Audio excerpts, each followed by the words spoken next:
कैसे हो आप सब? उनके तक अच्छे ही होंगे और आपका सभी का स्वागत है मेरे यूट्यूब चैनल पर। और आज मैं आप लोगों के लिए नया चैप्टर लेकर आया हूँ और ये क्लास 9 का चैप्टर है, फर्स्ट चैप्टर। खैर मैं जो चैप्टर पढ़ाने जा रहा हूँ, चैप्टर का नाम है संख्या पद्धति। ये चैप्टर दिया हुआ है क्लास 9 में पढ़ने के लिए, फर्स्ट चैप्टर। लेकिन ये ऐसा चीज है ना, इसमें ऐसा टॉपिक है कि किसी भी क्लास के बच्चे पढ़ सकते हैं, ठीक है। और बहुत ही आसान चैप्टर है और जो बेसिक चीज भी है, इस संख्या पद्धति के बारे में सभी क्लास के बच्चों को जानना चाहिए, ठीक है।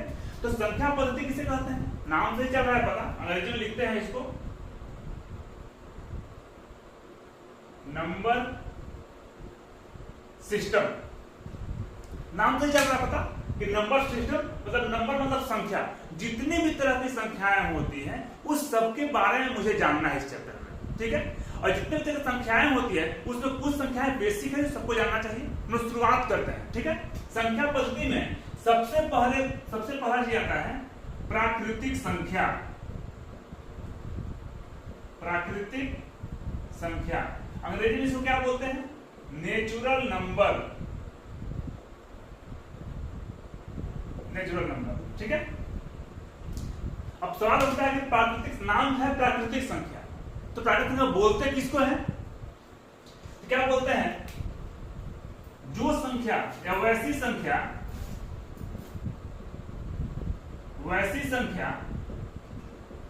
जो एक से शुरू होकर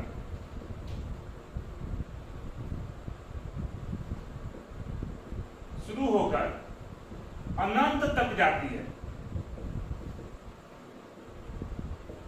उसे प्राकृतिक संख्या कहते हैं। या इसी को दूसरे शब्दों में कहें या आसान शब्दों में, ठीक है, या मतलब अथवा दूसरे शब्दों में गिनती की संख्या को प्राकृतिक संख्या कहते हैं।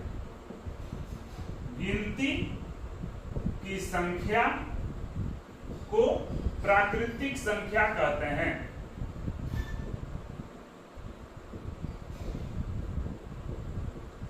समझाता हूं मैं अभी। इसे कैपिटल N द्वारा दर्शाया जाता है, ठीक है। क्या बोलते हैं? गिनती की संख्या को प्राकृतिक संख्या कहते हैं, जिसको हम गिन सकते हैं। हम सबको पता है गिनती की शुरुआत कहां से होती है? 1 से। 1 2 3 4 5 6 7 8 9 चलते जाएगा अनंत तक, ठीक है। इससे मैंने ऊपर क्या लिखा है? एक वैसी संख्या जो एक से शुरू होकर अनंत तक जाती है, ठीक है, अनंत तक। या फिर जिसको गिन सकते हैं, गिनती की संख्या को हम लोग प्राकृतिक संख्या कहते हैं, जिसे n द्वारा दिखाया जाता है। हम लोग शॉर्ट में प्राकृतिक संख्या n कहते हैं। क्यों? देखिए प्राकृतिक संख्या का नंबर ही अंग्रेजी में कहते हैं ये नेचुरल नंबर, ठीक है। तो नेचुरल का फर्स्ट नेम n, इसी से दिखाया जाता है प्राकृतिक संख्या को, ठीक है। उदाहरण में लिख सकते हैं गिनती की संख्या 1 2 3 4, ये चलते जाएगा अनंत तक, इसे कहेंगे प्राकृतिक संख्या, ठीक है। अब इससे आगे बढ़ते हैं हम लोग। उसका सेकंड नंबर पूर्ण संख्या, होल नंबर।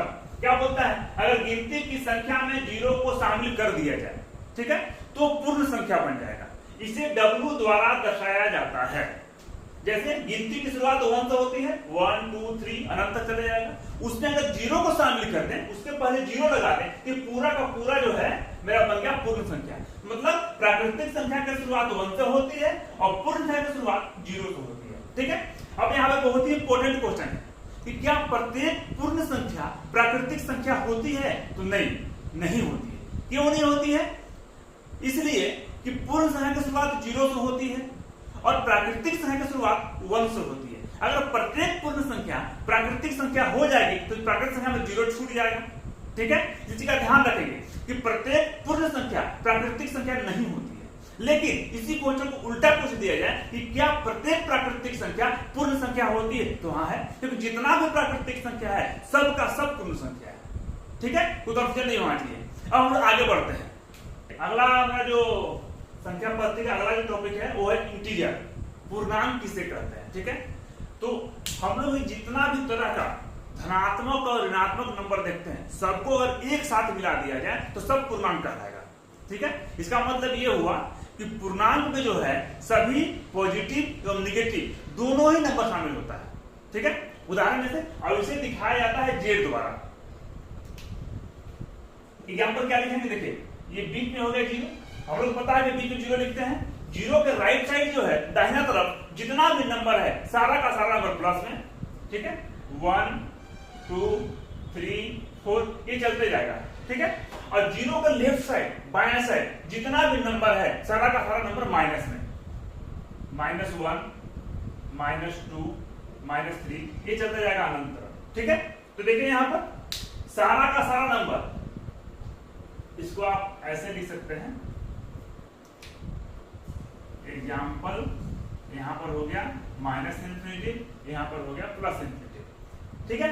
मतलब जितना भी तरह का जीरो के शामिल रहेगा, जितना भी तरह का ऋणात्मक और धनात्मक नंबर है सब का सब नंबर पूर्णांक कहलाएगा, ठीक है। तो सिंपल भाषा में धनात्मक एवं ऋणात्मक संख्याओं के संग्रह को सब मिला रहेगा उसमें, उसी को हम लोग इंटीजर बोलते हैं, पूर्णांक, ठीक है। अब हम लोग अगला बढ़ते हैं, परिमेय संख्या, ठीक है।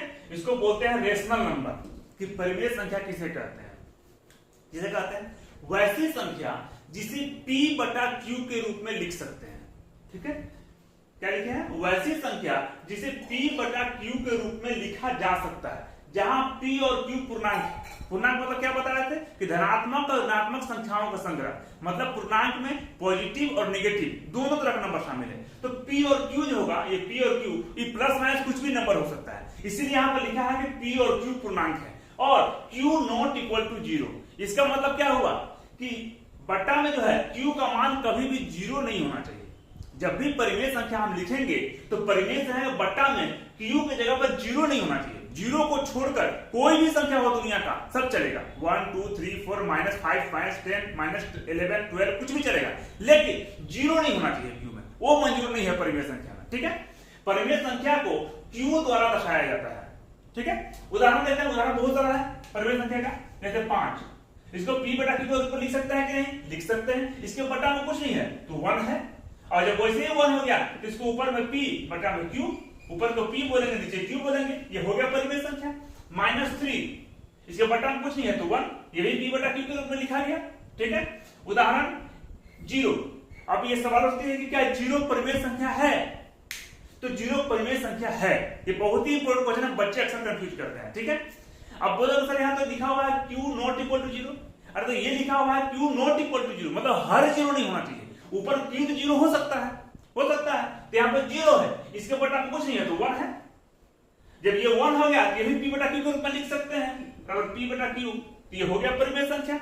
इसे ध्यान रखें, लोग अक्सर कंफ्यूज करते हैं बच्चे, क्या पूछा है कि क्या 0 परिमेय संख्या है, तो हाँ 0 परिमेय संख्या है, इसे हम P/Q के रूप में लिख सकते हैं, ठीक है। लेकिन ध्यान रहे कि ऊपर में 0 हो सकता है, नीचे 0 नहीं होना चाहिए, ये मंजूर नहीं है परिमेय संख्या में, ठीक है। तो Q का मान 0 के बराबर नहीं होना चाहिए, ये हमारा हो गया परिमेय संख्या, ठीक है। इसी का जस्ट उल्टा ये बहुत सारा उदाहरण आएगा, कुछ कोई भी नंबर ले लीजिए, सब परिमेय संख्या कहलाएंगे, कोई नंबर पॉजिटिव में हो चाहे माइनस में हो, कोई भी नंबर, ठीक है। देखिए इसी में एक हम लोग अगला टॉपिक पढ़ेंगे, अपरिमेय संख्या, ठीक है। इसको अंग्रेजी में बोलते हैं इरेशनल नंबर, इरेशनल नंबर, ठीक है। इसका परिभाषा क्या होगा, वैसी संख्या जिसे P/Q के रूप में नहीं लिखा जा सकता है। क्या बोलेंगे, P/Q के रूप में नहीं लिखा जा सकता है, बाकी सबसे जहां P और Q पूर्णांक है और Q ≠ 0 है, ठीक है, इसको P/Q के रूप में नहीं लिख सकते हैं।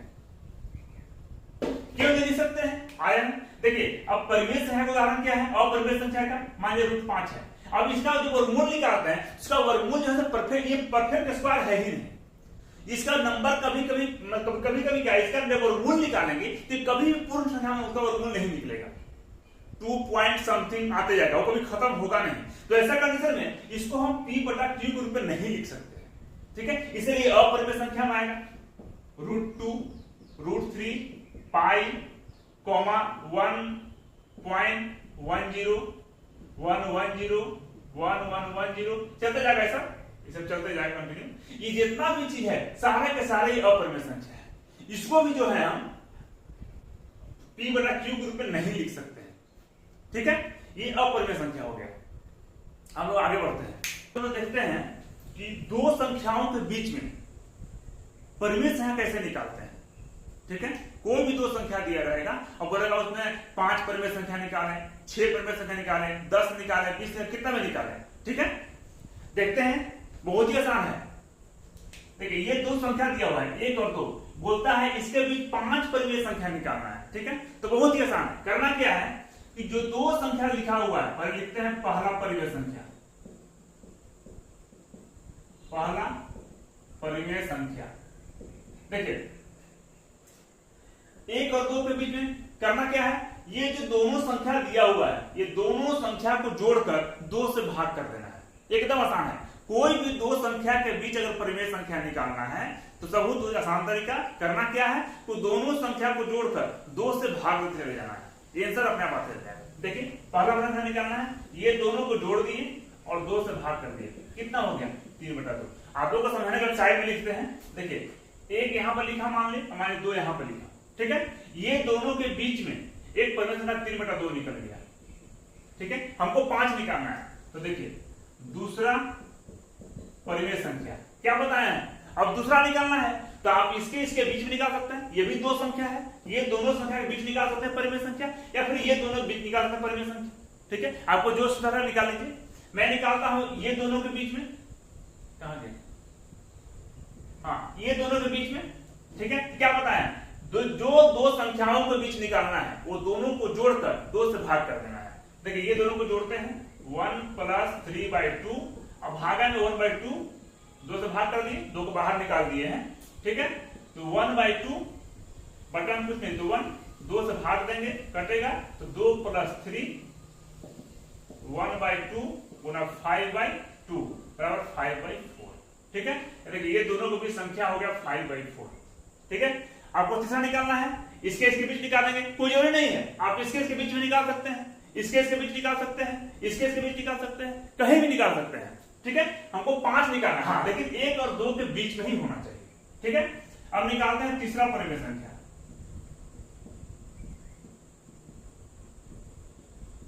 हम निकालते हैं इसके बीच में, तो क्या करते हैं, दोनों को जोड़ना है, 3/2 + 2 जोड़ना है और 2 से भाग कर देना है। कर दिए भाग, बटन कुछ नहीं तो 1, 1/2 लघुत्तम कितना हो जाएगा 2 हो जाएगा। 2 में 2 से भाग देंगे तो 1, 3 प्लस 2 में 1 से भाग देंगे तो 2 दूनी 4, तो 1/2 गुना 4 3 कितना हो जाएगा 7/2, मतलब 7/4। यहां हो गया 7/4। 3 को निकल गया 3 गुना। अब हम लोग निकालते हैं चौथा परिमेय संख्या। चौथा परिमेय संख्या क्या करना है, कोई भी दो संख्या ले लेंगे, इसके बीच, इसके बीच, इसके बीच, इसके बीच, जो आप इच्छा है कोई दो संख्या बीच लेने का है।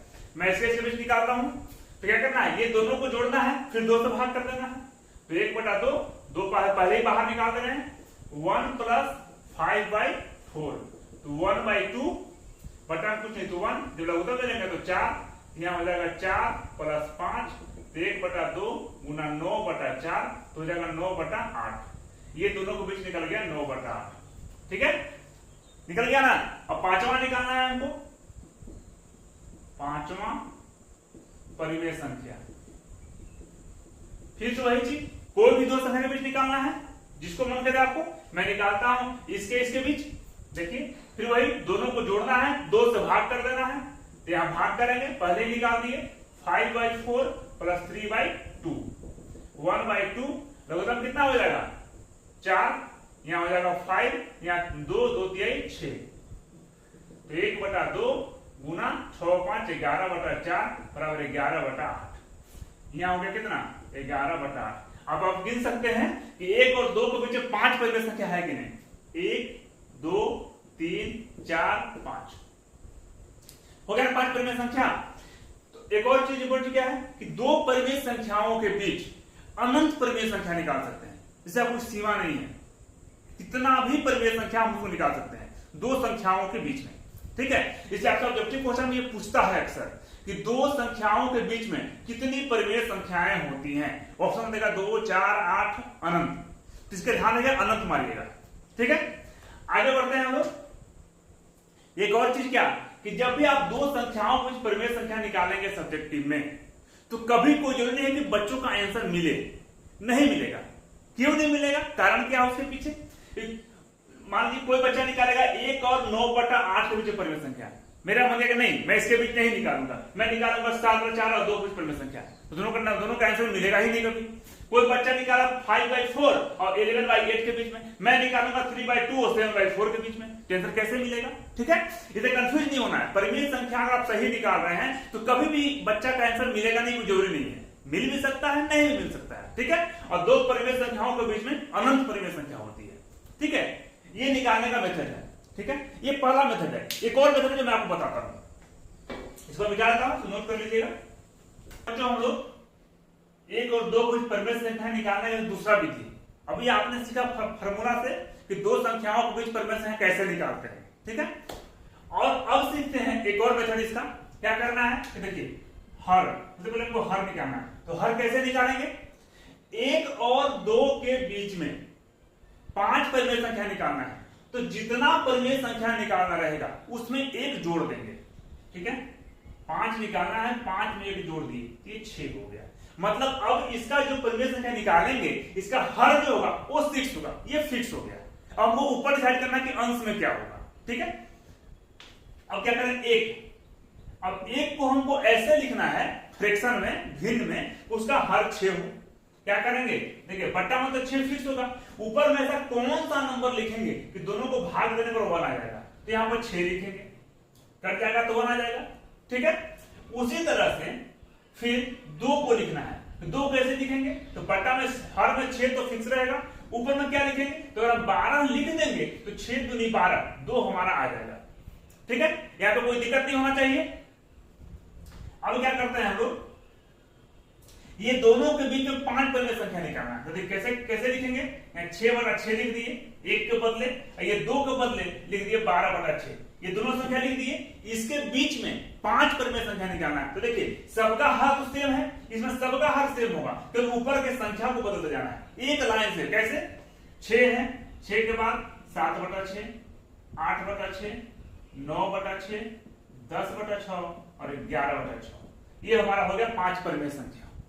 ठीक है, ये ज्यादा आसान है उसके तुलना में, लेकिन बच्चे अक्सर इसको ध्यान नहीं देते हैं, लेकिन बहुत ही काम का चीज है और इंपॉर्टेंट फार्मूला है वो, दो संख्याओं को बीच परिमेय संख्या निकालने का। ठीक है, इसलिए हम लोग दोनों मेथड जानेंगे, उसको भी ध्यान में रखेंगे और इसको भी ध्यान में रखेंगे। ठीक है, अब बच्चे हम लोग मिलते हैं नेक्स्ट वीडियो में। मेरे चैनल को लाइक सब्सक्राइब जरूर करें, जरूर से जरूर करें। और अगर आपको दो संख्याओं के बीच परिमेय संख्या निकालने में या इस चैप्टर में कोई भी चीज समझने में दिक्कत हो तो आप कमेंट बॉक्स में कमेंट जरूर करें, मैं उसको फिर से बताऊंगा आपको। ठीक है, तो बच्चों मिलते हैं हम लोग नेक्स्ट वीडियो में। धन्यवाद।